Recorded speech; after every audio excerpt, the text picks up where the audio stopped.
সুপ্রিয় শিক্ষার্থী, আজকের আলোচনায় সবাইকে স্বাগত জানাচ্ছি আমি মোহাম্মদ দিলওয়ার হোসাইন। তো আজকে আমরা যে বিষয়টি নিয়ে আলোচনা করব সেটি হচ্ছে বাংলায় এমন কিছু শব্দ আছে যেগুলো আমরা ভুল উচ্চারণের কারণে বানান ক্ষেত্রেও ভুল করে থাকি। সেই বিষয়গুলো নিয়েই সেই শব্দগুলো নিয়েই আমরা আজকে আলোচনা করব।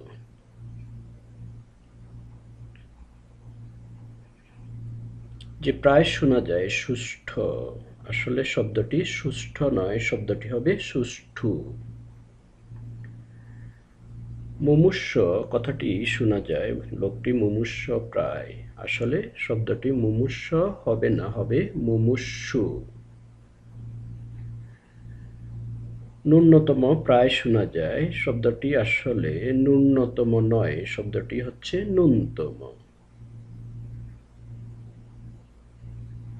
লজ্জাস্কর এই কথাটিও শোনা যায়, শব্দটি লজ্জাস্কর নয়, শব্দটি হবে লজ্জাকর।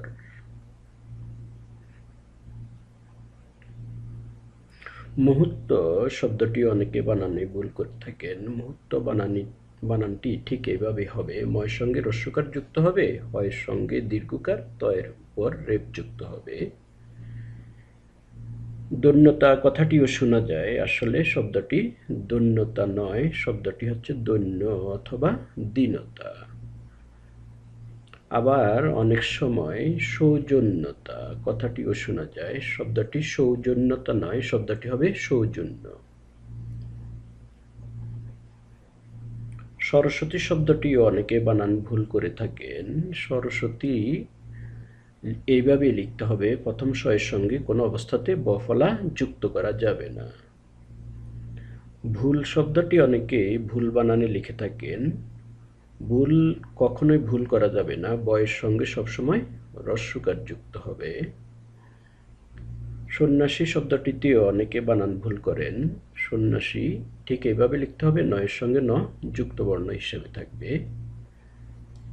শ্রদ্ধাঞ্জলি এই শব্দটি প্রায় ভুল দেখা যায়। শ্রদ্ধাঞ্জলি অঞ্জলি যুক্ত হওয়ার পর লয়ের সঙ্গে সবসময় রস্যিকারে যুক্ত হবে। শ্রদ্ধাঞ্জলি, পুষ্পাঞ্জলি, গীতাঞ্জলি এই ধরনের সকল শব্দেই লয়ের সঙ্গে শেষে রস্যিকারে যুক্ত হবে। সমীচীন শব্দটিও অনেকে বানান ভুল করে থাকেন। সমীচীনের ক্ষেত্রেও দুটোই দীর্ঘিকার হবে।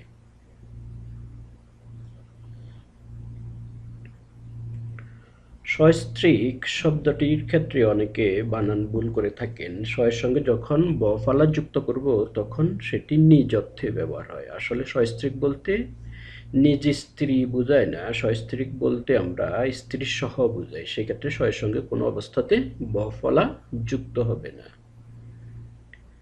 অত্যন্ত শব্দটি অত্যন্ত নয়, শব্দটি হচ্ছে অত্যন্ত। ইতিপূর্বে এই শব্দটিও ভুল উচ্চারণের কারণে ভুল লেখা হয়ে থাকে, আসলে শব্দটি হচ্ছে ইতপূর্বে। ইতিমধ্যে শব্দটিও ভুল উচ্চারিত হয়, এই কারণে ভুল বানান লেখা হয়, আসলে শব্দটি হবে ইতোমধ্যে। উপরোক্ত শব্দটি বাংলাতে নেই, শব্দটি হবে মূলত উপযুক্ত অথবা উপরি উক্ত। ঐক্যতান নয়, শব্দটি হবে ঐক্যতান। এইভাবে আমরা বেশ কিছু শব্দ উচ্চারণ ভুল হওয়ার কারণে বানান ক্ষেত্রে অনেক সময় ভুল করে থাকি। এই ব্যাপারে আমাদের আরো বেশি পরিমাণে সতর্ক হতে হবে।